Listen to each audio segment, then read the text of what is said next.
Hey everyone, and welcome back to the channel. Today I've got a story for you that's a little bit embarrassing, a little bit funny, and definitely something you might relate to if you ever tried to pretend you're more awake than you actually are. It all started the other morning. You know those days when you're just deeply asleep? Like you're not just sleeping, you're on a journey through the cosmos, completely lost in dreamland. That was me. I was in that perfect, cozy, wrapped up in a blanket state of bliss. And then the worst sound in the world happened. My phone rang. Now, normally, I'd just ignore it. But this was my best friend, and if they're calling me early, it's usually for a good reason, or at the very least, a very funny reason. So I managed to wiggle one arm out from under my mountain of blankets, fumbled around for my phone on the nightstand, and answered with what I thought was a pretty convincing, wide-awake voice. "Hello?" I said, trying to sound alert and ready for the day. My friend on the other end says, "Hey, are you awake?" And me, being the master of deception that I am, I replied instantly, "Yeah, of course, I'm up. Been up for a while, actually just getting my day started." I was pretty proud of myself. I sounded so clear, so chipper. I thought I'd completely nailed it. There was a short pause on the other end of the line. I could almost hear them frowning through the phone. Then they asked the question that completely shattered my illusion of being a functional human being.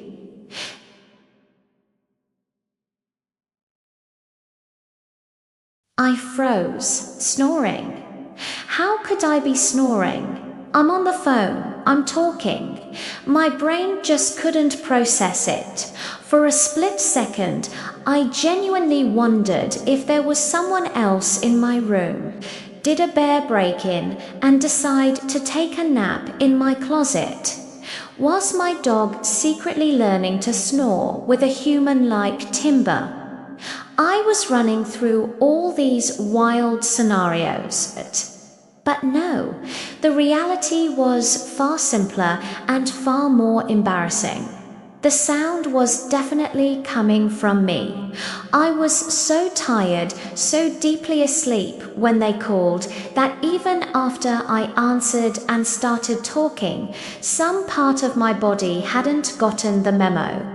My conscious brain was having a conversation, but my subconscious was still trying to saw logs. It was like my body was multitasking in the worst way possible. I was completely busted. There was no way to talk my way out of this one. What do you even say to that? Oh, that's not snoring. That's just my sinuses clearing out very aggressively. It just wasn't going to work. My friend was already starting to chuckle on the other end, and I could feel my face turning bright red, even though no one could see me. So, in a moment of sheer panic and desperation, my brain came up with the only excuse it could muster. It was a terrible excuse, a nonsensical, ridiculous, scientifically flawed excuse. But it was all I had. I took a deep breath and said, with all the seriousness I could manage, "It's just cold." Silence. Then an explosion of laughter from my friend. The kind of laughter that makes you cry. The kind of wheezing, gasping for air laughter that you only share with people who know you really well. Cold. They managed to get out between laughs. You're snoring because you're cold. That's the best you've got. And you know what? I just had to laugh with them. It was so absurd. My brain's emergency protocol for getting caught snoring while awake was to blame it on the temperature. As if my body's natural reaction to a chilly room is to start making loud guttural noises while I'm actively speaking.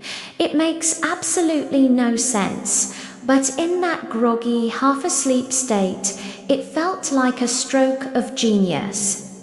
It got me thinking though, we all have those moments, right? Those brain fog moments where we say or do something utterly ridiculous because we're just not fully booted up yet. It's like when you pour orange juice into your cereal, or you put your keys in the fridge and the milk on the counter.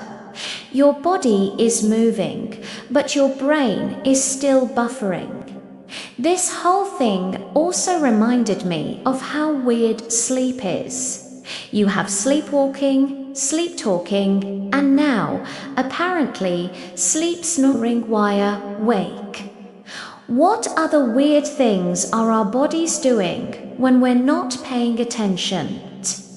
It's a little bit creepy if you think about it too much.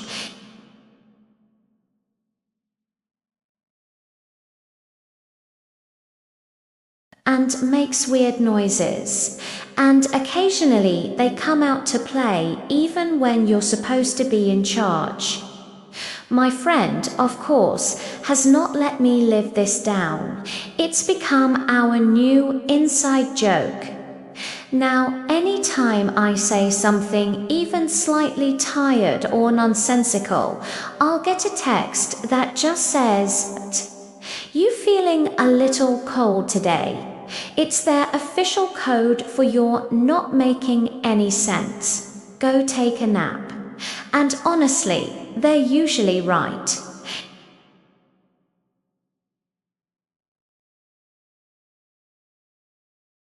If I had just said, "Ugh, you woke me up. What do you want?" none of this would have happened.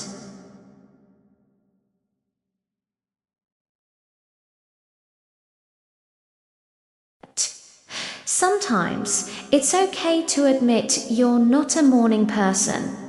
It's okay to admit you were in the middle of the best dream of your life and a little grumpy. And if you're wondering, no, I never did figure out the logistics of how I was snoring and talking at the same time. I'm just going to accept it as one of life's great mysteries. Maybe I've unlocked a new human ability. The ability to be both the life of the party and the noisy person sleeping in the corner all at once. It's a very specific and probably very useless superpower. So, the moral of the story is this. If your friend calls you early in the morning and asks if you're reawake, maybe just tell the truth.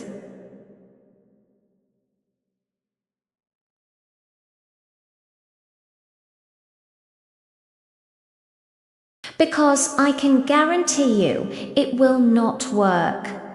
You'll just end up as the punchline of a story they tell for years to come. But hey, at least it's a good story. What's the most ridiculous thing you've ever said or done when you were half asleep? I know I can't be the only one. Drop your stories in the comments below. I would absolutely love to read them and feel a little less alone in my weirdness. And if you enjoyed this little trip into my embarrassing life, do me a huge favor and hit that like button. Also, make sure you subscribe and turn on notifications so you don't miss out on any more of my questionable life choices. Thanks so much for watching, and I'll see you in the next video. You know, I consider myself a pretty adventurous eater. I've tried weird things. I've eaten things where I couldn't even pronounce the name, but nothing, and I mean absolutely nothing, could have prepared me for the culinary curveball life threw at me last Tuesday. It was one of those long, exhausting days. You know the type. You get home. Your brain is fried. Your body feels like you just ran a marathon you didn't sign up for, and the only thing that can possibly save the day is the promise of glorious, cheesy, savory pizza. So, like any modern-day hero summoning their reward, I grabbed my phone. I scrolled through the delivery app, my stomach rumbling a dramatic soundtrack. My eyes landed on the perfect prize, a large seafood supreme pizza. Oh yeah. We're talking shrimp calamari. Maybe some clams, all swimming in a sea of mozzarella and tomato sauce on a crispy crust. It was the dream. I could almost taste the salty, garlicky goodness. I hit order, sat back on my couch, and started the countdown. The app said 45 minutes until paradise. I passed the time by mindlessly scrolling through videos, occasionally glancing at the tracker. Your order is being prepared. Your rider is on the way.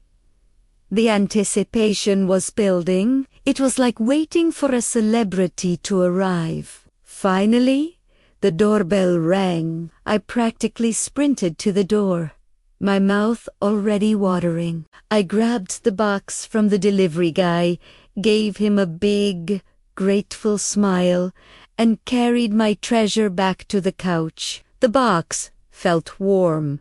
It smelled interesting. Not exactly the ocean breeze aroma I was expecting.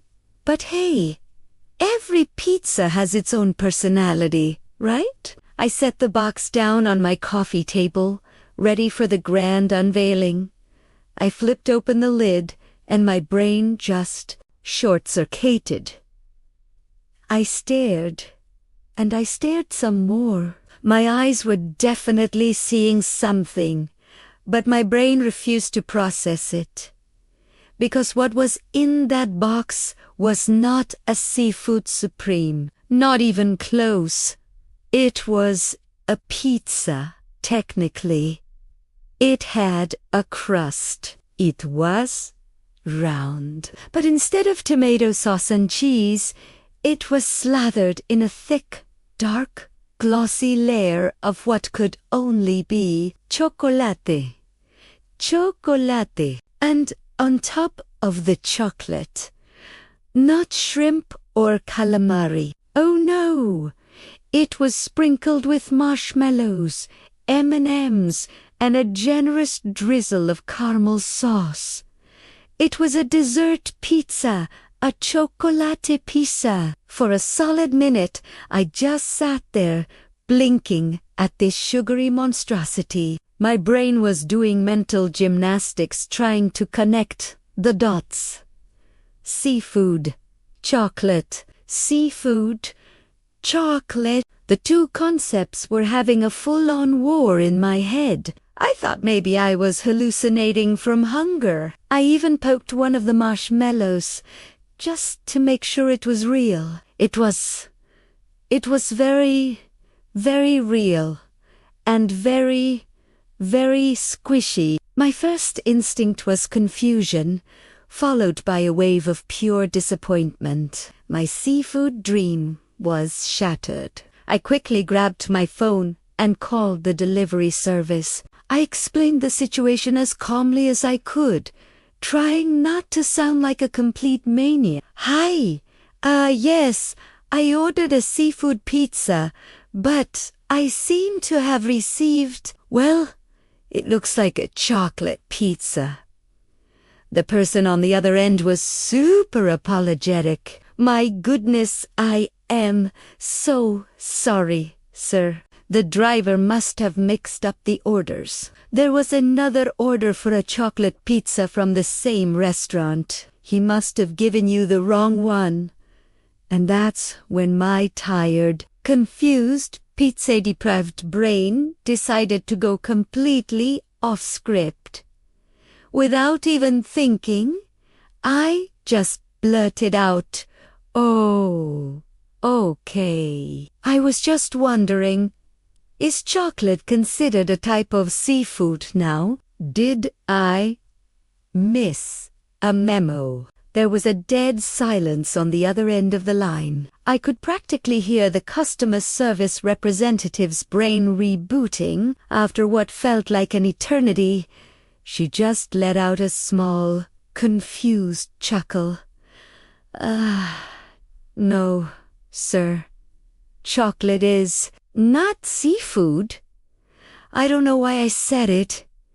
Maybe it was the exhaustion. Maybe it was the sheer absurdity of staring at a chocolate pizza when you're craving shrimp. But in that moment, it felt like a perfectly logical question to ask. The delivery guy, who was a total champion, ended up coming back with my correct order, the glorious seafood supreme.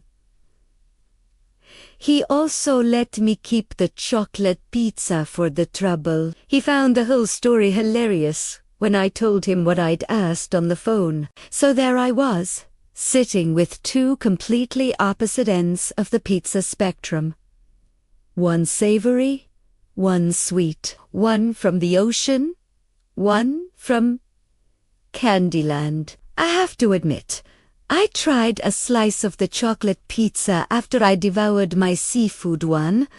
It was weird. It was way too sweet. But it wasn't terrible. The whole experience taught me a valuable lesson. Life, much like a food delivery app, will sometimes give you a chocolate pizza when you ordered seafood. You can get angry, you can get frustrated, or you can just ask if chocolate is the new calamari and have a good laugh about it. It makes for a much better story anyway. And who knows?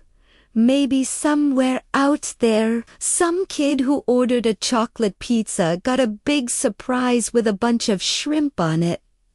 I hope they were an adventurous eater too. Thanks for listening to my pizza saga, everyone. It's a reminder to always double-check your order, but also to embrace the unexpected. You never know when you'll discover a new you. Seafood! If you've got any funny delivery mix-up stories, drop them in the comments below. I'd love to read them. Don't forget to like and subscribe for more weird stories from my life. Catch you in the next one. Hey everyone, and welcome back to the channel.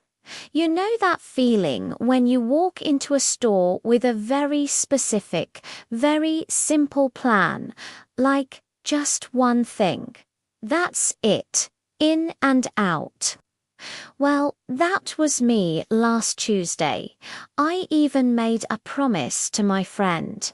I looked her dead in the eye and said, I am only buying one item, a single solitary thing. Famous last words, right? So I stroll into the store, feeling all confident and in control. I had my mission. Grab a new yoga mat. Simple, easy. I marched straight to the fitness aisle, bypassing all the shiny distractions. I saw the yoga mats, picked out a nice blue one, and thought, job done. I'm a model of self-discipline. But then a little voice in my head whispered, Well, since you're here, maybe you should get some of those cute resistance bands you saw online. It's a slippery slope, my friends, a very slippery slope. The resistance bands were right next to these amazing looking water bottles. You know the ones. They track how much you drink and have motivational quotes on them like you almost there. And keep chugging. My current water bottle doesn't motivate me. It just holds water. Clearly, this was an essential upgrade for my hydration journey. So, into the cart it went, right next to the yoga mat and the resistance bands. But wait, if I'm getting serious about hydration and yoga, I probably need a new workout outfit. Right?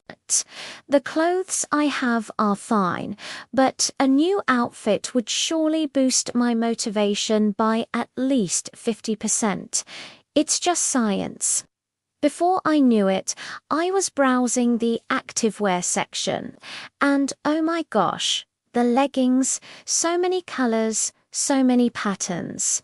I found this gorgeous pair that would match my new blue yoga mat perfectly. It felt like the universe was sending me a sign. And of course, you can't just buy leggings without a matching top. That would be a crime against fashion.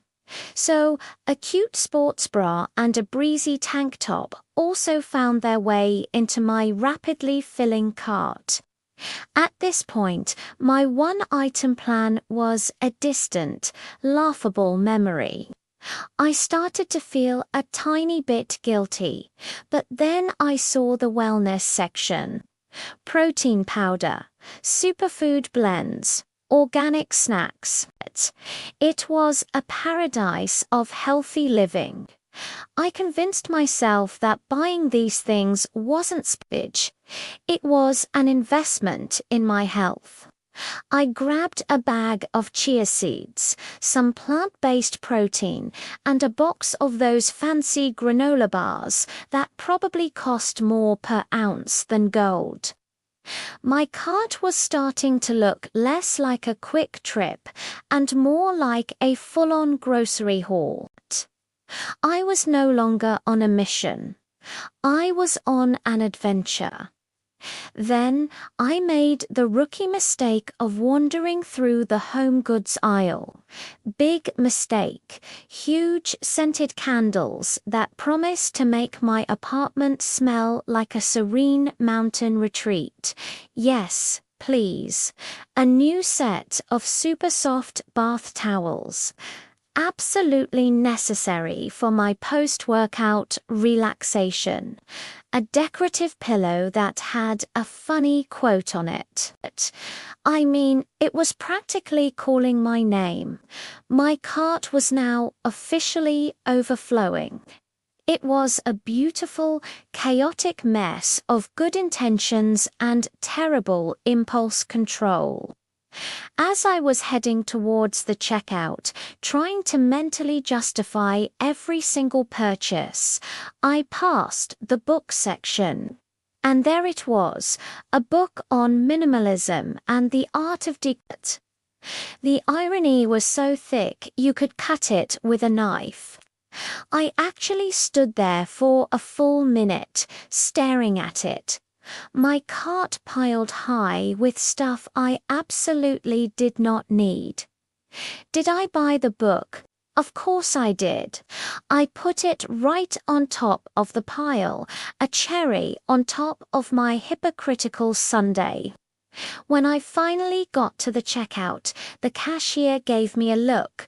It wasn't a mean look, just a knowing one. The kind of look that says, "Came in for one thing. Did you?" I just smiled sheepishly and started unloading my mountain of merchandise. The total. Let's just say it was significantly more than the price of one yoga mat. I felt a mix of shame, excitement, and pure bewilderment. How did this happen? Later, I met up with my friend, the one I made the solemn promise to. She took one look at my car, filled with bags, and just started laughing. She didn't even have to say anything. I just held up one finger and said, "I told you I was buying one item." Then I held up my other hand and added, "From each department." She just shook her head, still laughing. I guess some promises are made to be broken, especially when there's a sale on scented candles. So, what's the lesson here? Am I going to stop making promises I can't keep? Probably not.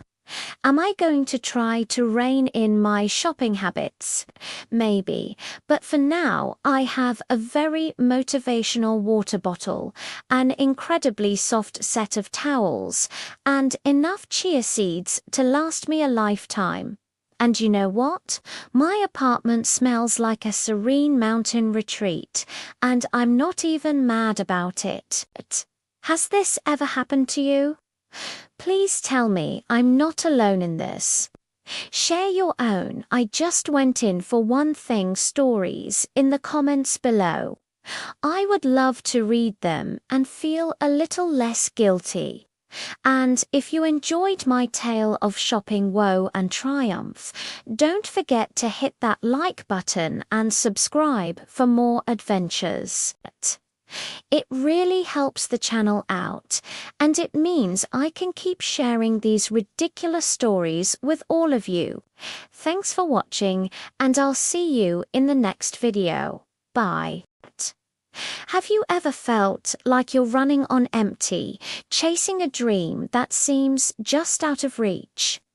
You see others relaxing, enjoying their weekends, while you're hunched over a desk, fueled by coffee and sheer willpower.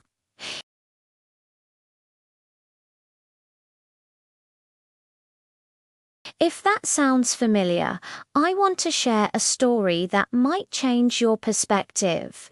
It's about a young woman named Maya, and her story is a powerful reminder of what we're truly capable of.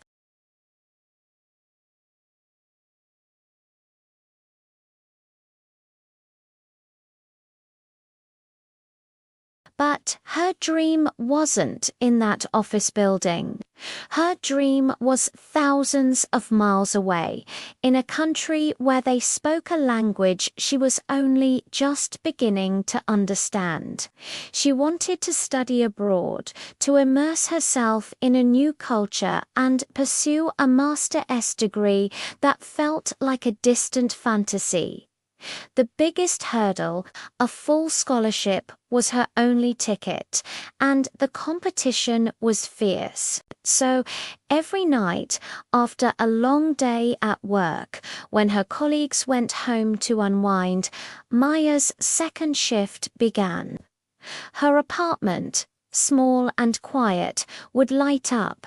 Textbooks, flashcards, and language apps became her companions.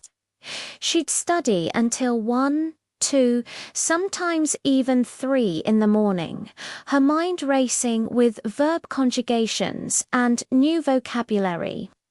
Then, just a few hours later, her alarm would blare, signaling the start of another grueling day. Her friends were worried. They'd call her, "Maya, you're going to burn out. You need to rest. Come out with us. Have some fun."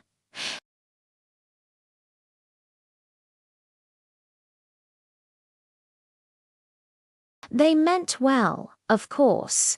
They just wanted their friend back. But Maya would always smile, a tired but determined smile, and say, "I appreciate you looking out for me. I really do. But success doesn't grow in the comfort zone."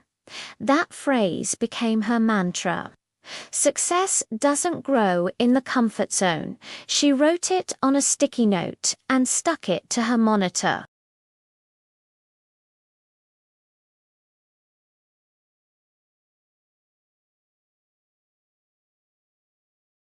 It was a simple sentence, but it held the weight of her entire dream.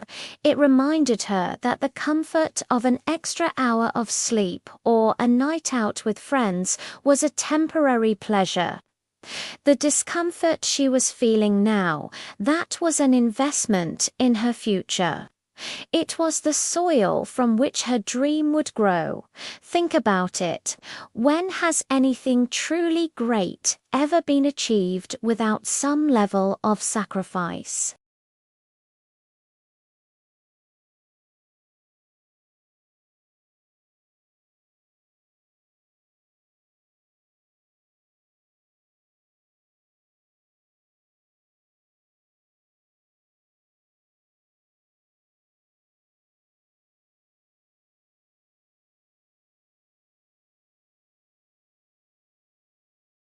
Growth, real, transformative growth, happens right at the edge of our capabilities. In that space where we feel a little scared, a little overwhelmed, but also incredibly alive. Maya understood this. Every late night wasn't just about memorizing words. It was about building discipline. Every early morning wasn't just about dragging herself to work. It was about proving her commitment to herself.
She was choosing the pain of discipline over the pain of regret, because she knew deep down that the regret of not trying would hurt far more than any sleepless night.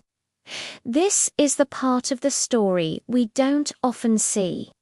On social media, we see the victory lap, the photo in the cap and gown, the announcement of the new job, the travel pictures.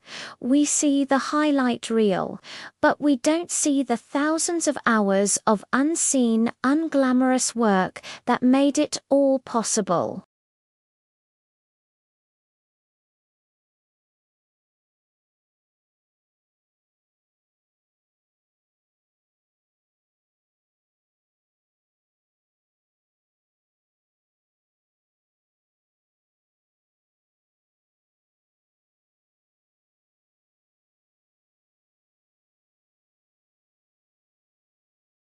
Her world shrank to her job and her studies.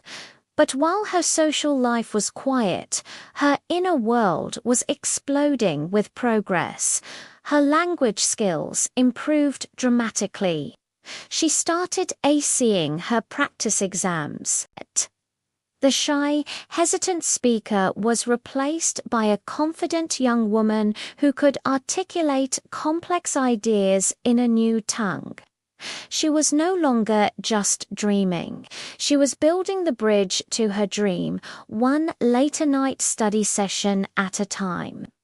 Finally, the day came to submit her application. She poured everything she had into it, her essays, her test scores, her story. And then she waited.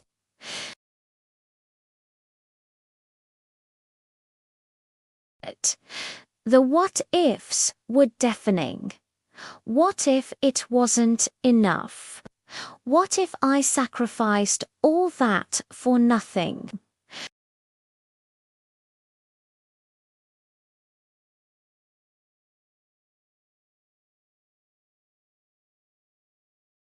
But she quieted those voices with the same strength she'd cultivated over the past 2 years.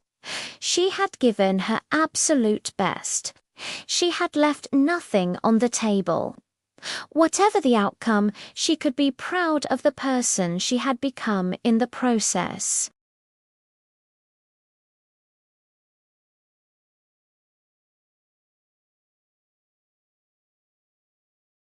The words blurred together at first, but then they came into focus. Congratulations, we are pleased to offer you a full scholarship. She read it once, twice, a third time. The exhaustion of 2 years melted away, replaced by a wave of pure, overwhelming joy. She had done it. It wasn't a fantasy anymore. It was real. The late nights, the early mornings, the missed parties, it was all worth it. The discomfort had paid off. Her friends, the same ones who had worried about her, were the first ones she called. They screamed with joy, their pride and happiness for her echoing through the phone. They finally understood. They saw that her sacrifice wasn't about self-punishment, it was about self-creation.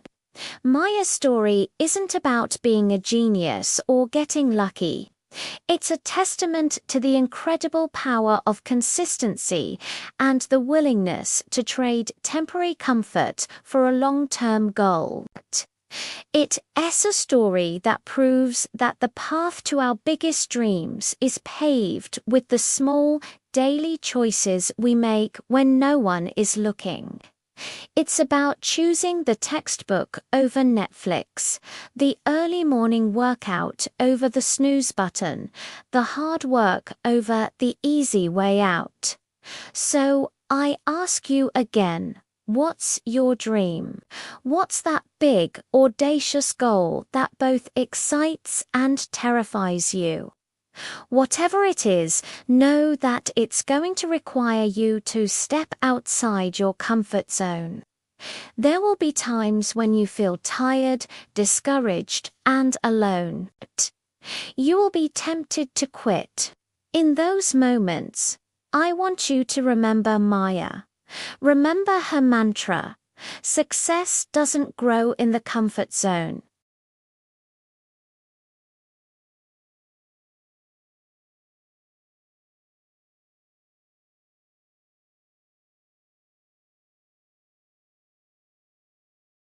The journey will be hard, but the view from the top, the feeling of achieving something you worked so tirelessly for, is a reward that no amount of comfort can ever replace.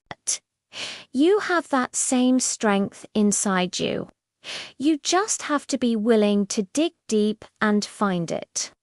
If this story resonated with you, if it sparked something inside you, please click that like button and subscribe to the channel. Your support helps me to keep creating content that inspires and empowers. Thank you so much for watching, and I'll see you in the next video. Have you ever felt like you were falling behind? Like everyone else just gets it, and you're stuck struggling? That's exactly how Alex felt. School had always been a battle. He'd sit in class, listen to the teacher, and it was like the words just floated right past him. He'd spend hours on homework, only to get it back covered in red marks. His grades were, well, not something he was proud of. He saw his friends effortlessly pulling off good grades, joining clubs, and having fun while he was just trying to keep his head above water. The worst part was the feeling of being invisible. He wasn't a troublemaker, but he wasn't a star student either. He was just there.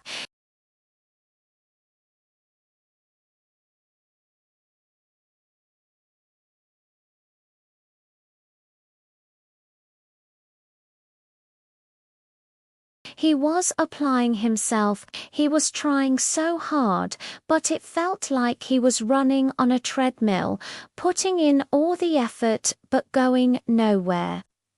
Every report card felt like a confirmation of his fears. Maybe he just wasn't smart enough.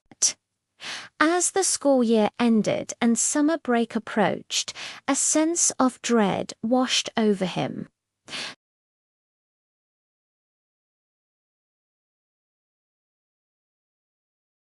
But for Alex, it felt like a ticking clock counting down to another year of the same struggle. His friends were already making plans for beach trips, video game marathons, and hanging out.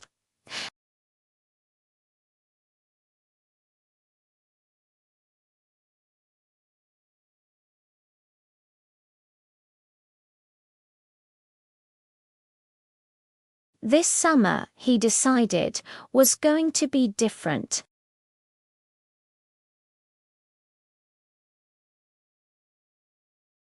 This decision wasn't a sudden burst of inspiration.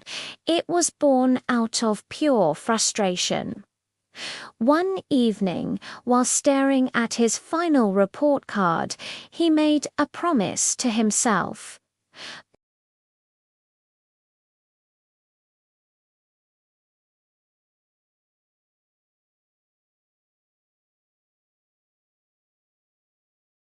It meant sacrificing the lazy days and late nights his friends would be enjoying. It meant facing the very subjects that made him feel so inadequate.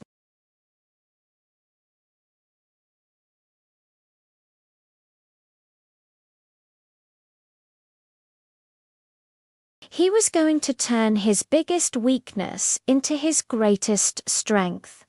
The first day of his new summer routine was tough.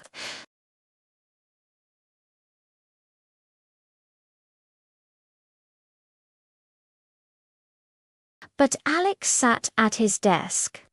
He started by creating a plan. It wasn't about studying 24/7.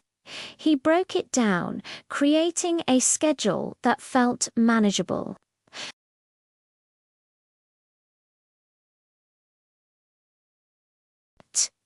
He'd tackle one subject at a time, starting with math, his personal Mount Everest.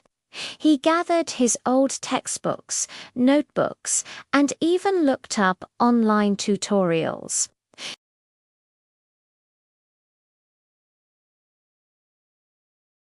He decided to teach himself as if he were explaining it to someone else. He'd read a concept, then close the book and try to explain it out loud to his empty room. It felt silly at first, but he found that it forced him to really understand the material, not just memorize it. When he got stuck, he didn't just skip it. He'd hunt down a different explanation online, watch a video, or try another practice problem. Slowly, painstakingly, things started to click. The fog began to clear. It wasn't a straight line to success. There were days he wanted to quit. Days when a concept just wouldn't stick, and he'd slam his book shut in frustration. He saw his friends' social media posts, pictures from the lake, stories from concerts, and felt a pang of loneliness. Was he missing out? Was this even worth it?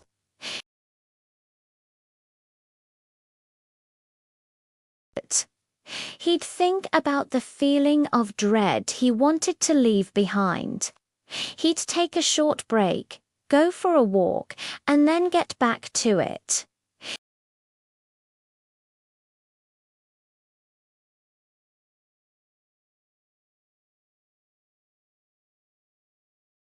As the weeks went by, something amazing started to happen.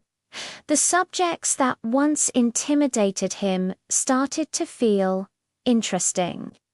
He wasn't just learning formulas. He was understanding the logic behind them. He started seeing connections between different topics in science. He read the books for his English class not as a chore, but because he was genuinely curious about the stories.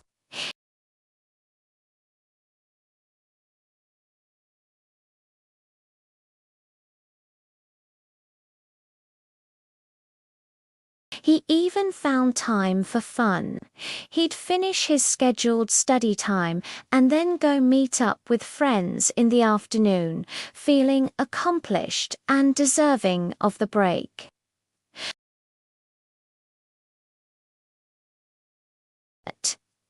He had worked through the entire curriculum for his upcoming classes. He hadn't just glanced at it. He had wrestled with it, understood it, and made it his own. He felt a quiet confidence he had never known before. He was actually excited for school to start, not to show off, but to test himself, to see if all the hard work had truly paid off.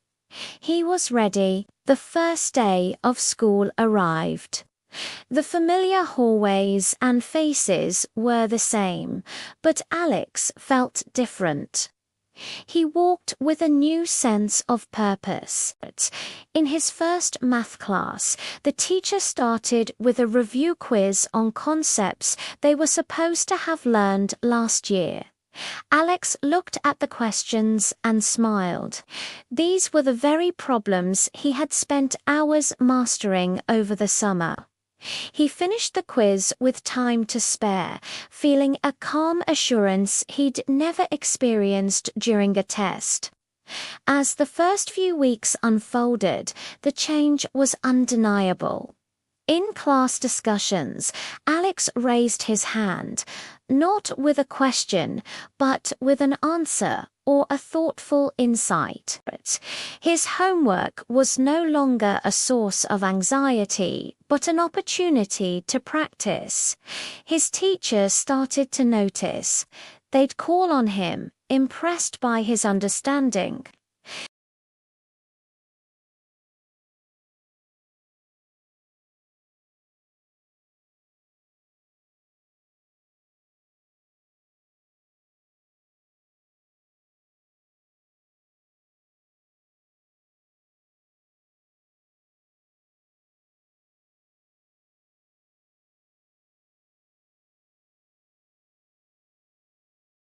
He was patient and clear because he remembered what it felt like to not understand.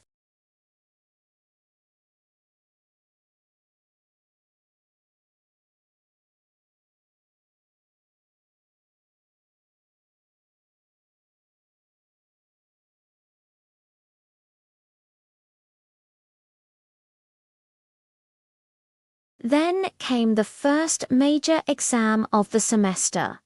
This was the real test. As the teacher handed out the papers, the old familiar nervousness tried to creep back in, but Alex took a deep breath. He had prepared for this. He had earned this. He worked through the test methodically, each question a familiar friend he had met during his summer journey. A week later, the teacher handed back the graded exams.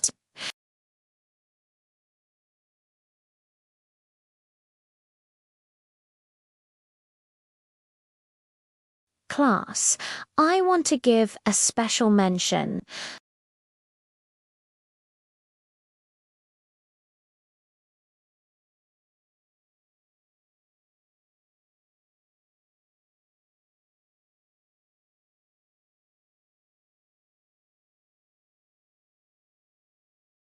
For a moment, Alex thought he had misheard.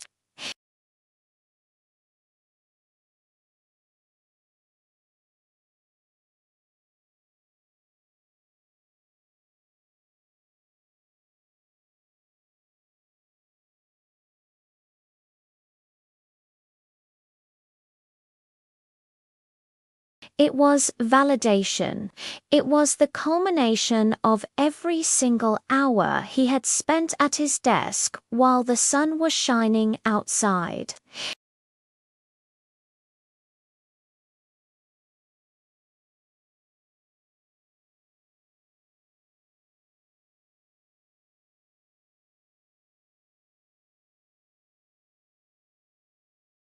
Alex's story isn't about being born a genius.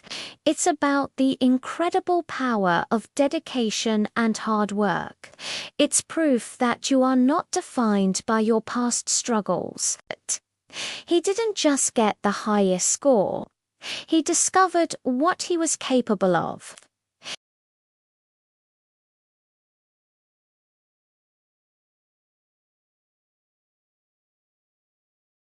That summer didn't just change his grades, it changed his entire outlook on life.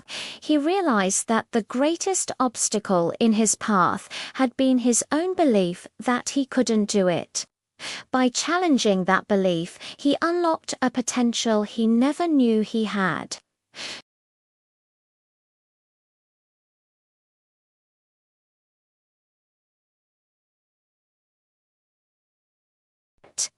The effort you put in when no one is watching is what truly defines your future success. It's not about being the smartest person in the room. It's about being the most determined. Thank you for watching.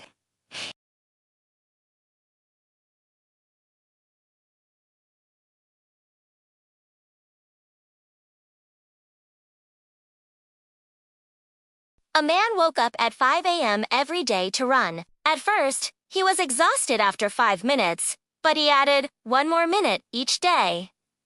Months later, he won his first marathon. Success isn't about speed. It's about endurance. If you like the story, click like and subscribe so I can serve you better. Hey everyone, and welcome back to the channel. Have you ever set a goal full of excitement and motivation only to find yourself a few weeks later right back where you started? Maybe it was a fitness plan, a new diet, or learning a new skill. You hit the snooze button instead of going for that morning run. You grabbed that bag of chips even though you promised yourself you wouldn't.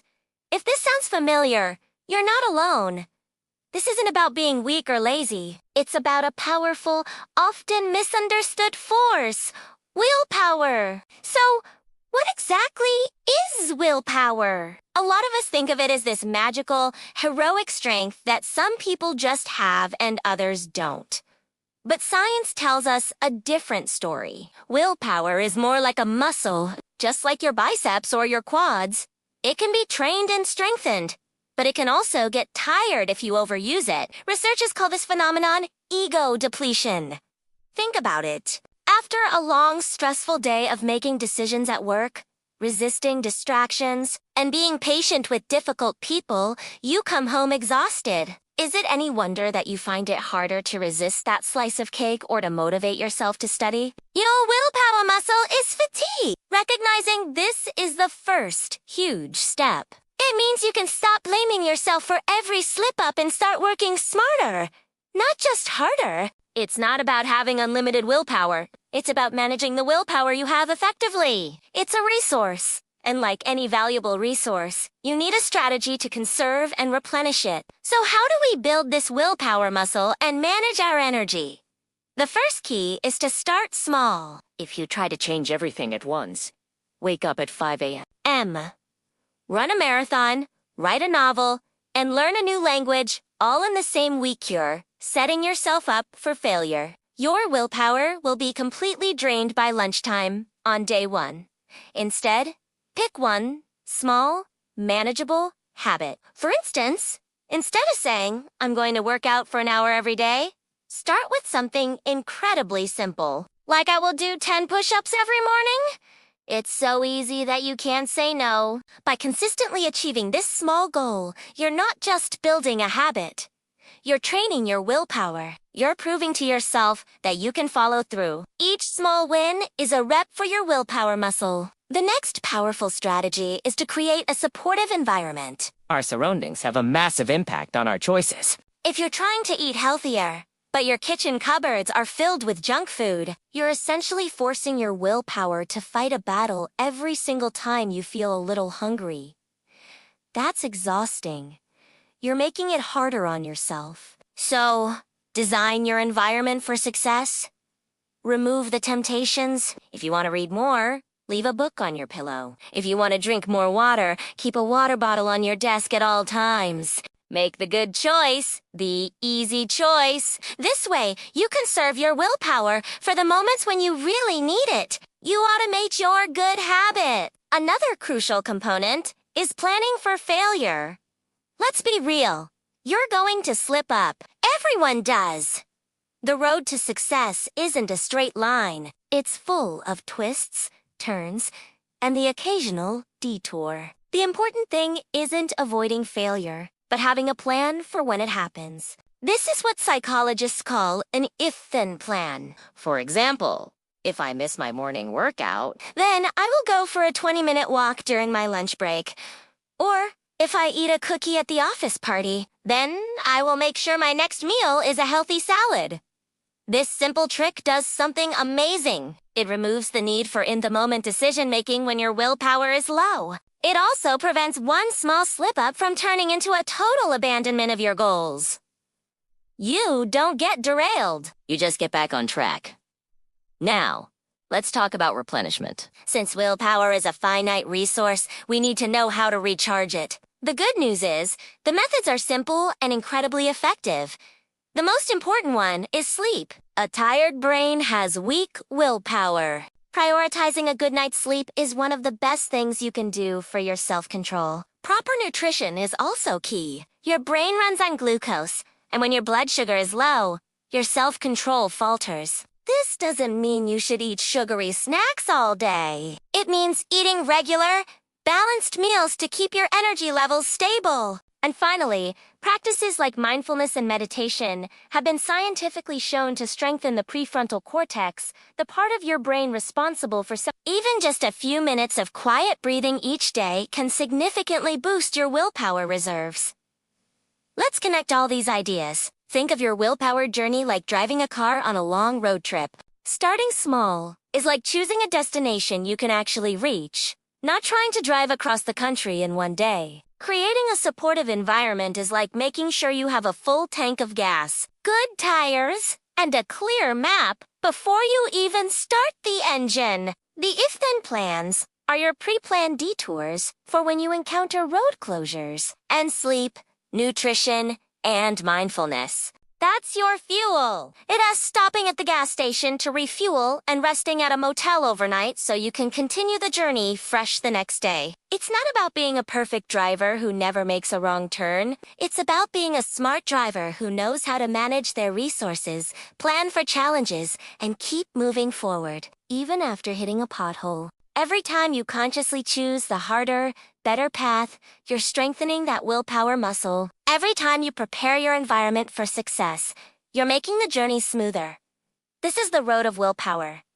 It's not a sprint. It's a lifelong marathon. It's a journey of self-awareness, strategy, and self-compassion. Stop beating yourself up for not being perfect. Start celebrating the small victory. Start implementing these strategies one by one. You have the power to build the discipline you need to achieve your biggest dreams. It all starts with that first small step, that first rep, that first conscious choice. What is one small habit you're going to start building today? Let me know in the comments below. I'd love to hear about your journey. Thanks so much for watching. If you found this helpful, please give it a thumbs up and subscribe for more content on building a better life. See you in the next one. An employee worked straight through the weekend. When the boss asked, he said, "I'm training for success by working hard non-stop." Hey everyone, welcome back to the channel. Let's talk about something we all love, weekends. For most people, it's all about sleeping in, binge-watching shows, and just chilling out. And hey, there's nothing wrong with that. We all need to recharge. But What if I told you that your weekends hold the secret key to unlocking your biggest dreams? What if those 48 hours could be the launchpad for a whole new life?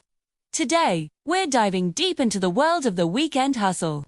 This isn't about burning yourself out or giving up your social life. Not at all. It's about being smart, strategic, and using a little bit of that free time to build something that's truly yours. Think of it as planting a tree. You spend a little time each weekend watering it, and before you know it, you've got a massive oak providing shade, fruit, and a whole lot of satisfaction. So, what exactly is a weekend hustle? It can be anything. Maybe you're a wizard with code and want to build an app. Maybe you bake the most amazing cookies and dream of selling them. Or perhaps you're a great writer, a talented photographer, a skilled graphic designer, or you have a passion for personal finance that you want to share. It's that project, that passion, that business idea that keeps you up at night with excitement. It's the thing you do for free, but could eventually turn into a source of income, or even your full-time career. The biggest hurdle for most people is just getting started. Speed. We think we need a perfect plan, a ton of money, and all the time in the world. But that's just not true. The magic happens when you start small. You don't need to build a whole e-commerce empire in one weekend. How about just starting with one thing? If you want to be a writer, your goal for this weekend could be to write one blog post. Just one. If you're into baking, try perfecting a single recipe. The goal is to create momentum. Every small win builds confidence and makes the next step easier. Skip. Let's break down how you can actually do this without feeling overwhelmed. First, you need to get crystal clear on what you want to achieve. Not just make more money, but something specific. Like, I want to start a side business designing logos for small businesses, or I want to build a YouTube channel about urban gardening. The more specific you are, the easier it is to create a plan. Once you have your what, it's time to figure out the how. This is where you become a time management ninja. Look at your weekend. You have Saturday and Sunday. Maybe you dedicate just 3 hours on Saturday morning to your hustle. That's it. From 9 a.m. to 12 p.m., you're in the zone. No distractions. No social media, just focused work. You'd be absolutely amazed at what you can accomplish in 3 hours of uninterrupted deep work. That still leaves you with the rest of your Saturday and all of Sunday to relax, see friends, and do all the typical weekend stuff. Let's talk about some practical examples. Say you want to start a podcast. Your first weekend could be just for research. You listen to other podcasts in your niche. You brainstorm a list of 10 episode ideas, and you research what kind of simple microphone you might need. The next weekend, you write your first script and record a test episode on your phone. See, small, manageable steps. You're not launching to the world yet. You're just building the foundation, brick by brick. Or maybe you want to sell handmade jewelry on Etsy. This weekend, your goal is to create just 2 unique pieces. Next weekend, you learn how to take great product photos using just your smartphone and natural light from a window. The weekend after that, you set up your Etsy shop and write compelling descriptions for your 2 items. It's a marathon, not a sprint. The key is consistent, small efforts over time. One of the most powerful things about a weekend hustle is the skills you learn along the way. Even if your first idea doesn't become $1 million business, you'll learn about marketing, sales, customer service, time management, and so much more. These are skills that are incredibly valuable in any career. You're not just building a business, you're building a better version of yourself. You're investing in your own personal growth. Now, I know what some of you might be thinking. I'm already so tired from my 9-to-5. The last thing I want to do is more work on the weekend. I totally get that. And that's why it's crucial that your weekend hustle is something you are genuinely passionate about. It shouldn't feel like a chore. It should feel like play. It should be the thing that energizes you, not drains you. When you're working on something you love, it taps into a different kind of energy source. It's exciting. It's fulfilling, too. It's also important to set boundaries. Don't let your hustle consume your entire weekend. You still need downtime. You still need to connect with loved ones. Maybe you have a no hustle after 6 p.m. rule. Or you designate Sunday as a complete rest day. Find a balance that works for you. The goal is sustainability. Burnout is the enemy of the weekend hustle. So, listen to your body and your mind. If you need a weekend off, take it. No guilt. Just come back refreshed and ready to go the following week. About the long-term vision. Where could this lead in a year? In 5 years? That little blog you start this weekend could become a full-time business with a team of writers. That Etsy shop could grow into a physical boutique. That YouTube channel could lead to brand deals, public speaking, and a community of thousands who share your passion. The possibilities are truly endless, but it all starts with that first step on a seemingly ordinary Saturday morning. The beauty of the 21st century is that the barrier to entry has never been lower. You don't need a massive loan or a physical storefront, you have the internet. You can start a business from your kitchen table with a laptop and a good idea. You can reach a global audience through social media.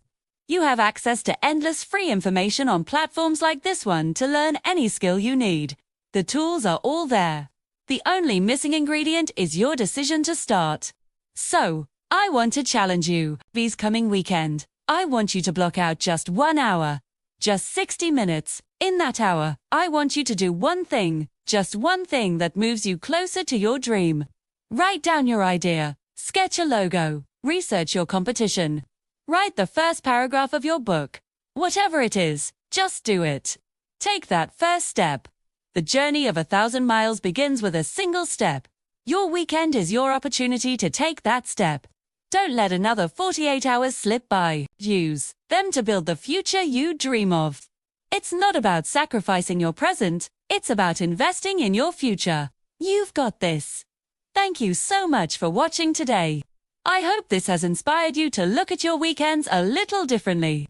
If you enjoyed this video and want more content on side hustles, productivity, and building your dream life, make sure to hit that like button and subscribe to the channel. Drop a comment below, letting me know what your weekend hustle is, or what you plan to start. I'd love to hear all about it. Thanks again for watching, and I'll see you in the next one. Have you ever poured your heart and soul into a project, working day and night, fueled by nothing but coffee and sheer determination? Today, I want to share a story about an engineer named Alex who did just that, and what happened next will truly inspire you. Alex was part of a team at a cutting-edge tech company. They were on the verge of a massive breakthrough, a project that could redefine their entire industry. The deadline was looming, and the pressure was immense. It felt like trying to solve a puzzle where the pieces kept changing shape. The code was a labyrinth of complex algorithms, and with each passing day, the finish line seemed to get further away. The team was stressed, morale was dipping, and some people were starting to think it was an impossible task. But Alex saw things differently. He saw the potential, the elegant solution hiding just beneath the surface of all the chaos. He believed in the project, not just as a job, but as a challenge that he was meant to overcome. So, one evening, as his colleagues packed up, looking defeated, Alex made a decision. He wasn't going home. He was going to see this through, no matter what it took. That first night was a blur of caffeine and code. The office, usually buzzing with activity, was eerily silent. It was just Alex, his computer, and the quiet hum of the servers. He meticulously went through line after line of code, debugging, rewriting, and optimizing. It wasn't just about fixing errors. It was about making the system faster, more efficient, more elegant. He felt like a sculptor, chipping away at a block of marble to reveal the masterpiece within.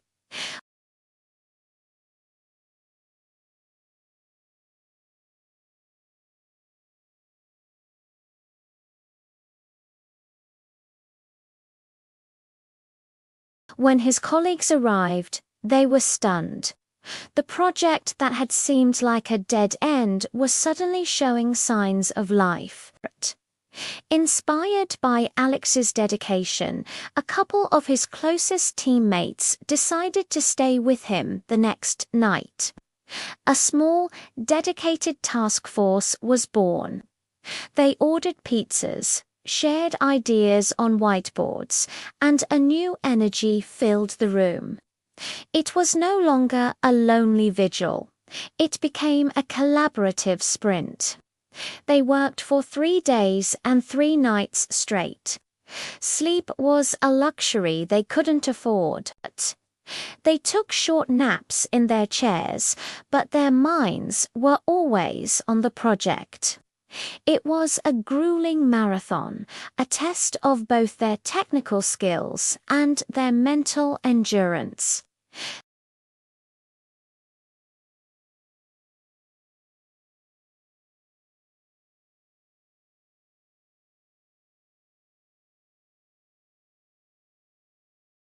At times, frustration set in, and the temptation to just give up was strong. But Alex was their anchor. Whenever spirits were low, he'd rally the team. He'd remind them of why they started, of the incredible impact their work would have. He kept the mood light with bad jokes and made sure everyone felt valued. He wasn't just a programmer. He was a leader, leading by example. He showed them that passion and persistence could overcome any obstacle.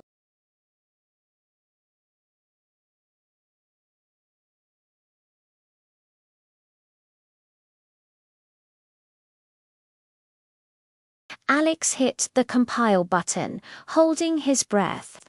The progress bar moved across the screen and then build successful. A wave of relief and pure joy washed over them. They had done it. They had achieved the impossible.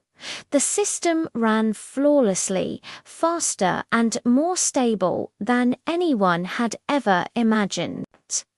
They presented their finished project to the company's senior management later that day. They were exhausted, sleep-deprived, but their eyes shone with pride as they demonstrated the project's capabilities.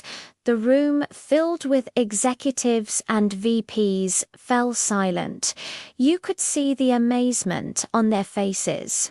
The CEO, a notoriously tough and pragmatic leader, stood up and started clapping. The whole room erupted in applause. A week later, the company held a town hall meeting. The CEO took the stage and started talking about the importance of dedication, innovation, and going the extra mile. Then he called Alex and his small team to the stage. He praised their incredible effort and commitment, calling them heroes of the company. And then came the big surprise. He announced that not only was the project being fast-tracked for a global launch, but the company was awarding Alex a significant bonus. It wasn't just a token amount, it was a life-changing sum of money. The CEO said, "We believe in rewarding those who give their all." Alex didn't just do his job. He embodied the very spirit of this company. As Alex stood on that stage, looking out at his cheering colleagues, it wasn't just about the money. It was about the recognition. It was the validation of all those sleepless nights, all the sacrifices, all the moments of doubt. He had pushed himself to the limit and came out stronger on the other side.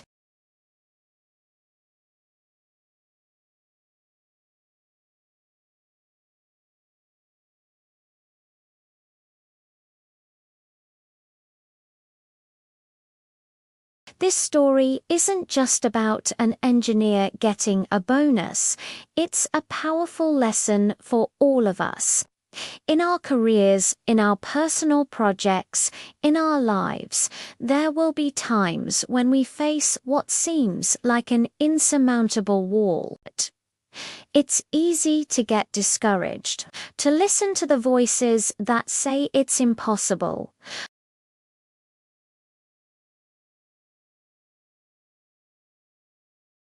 They show us that when you truly believe in what you're doing and are willing to put in the work, you can achieve incredible things. What walls are you facing in your life right now? What is that one project or goal that seems just out of reach? Maybe Alex's story can be the spark you need to keep going, to push through the exhaustion and the doubt. Remember, the greatest rewards often lie just on the other side of your hardest battles. True success is rarely easy, but it is always, always worth the fight. It's about more than just the end result. It's about who you become in the process. If this story resonated with you, if it gave you a little bit of motivation to tackle your own challenges, then do me a huge favor. Hit that like button and make sure you subscribe to the channel. Your support means the world to me and allows me to keep sharing stories like this with you. Let me know in the comments what you think, or if you have a similar story of your own. Thanks for watching, and I'll see you in the next video.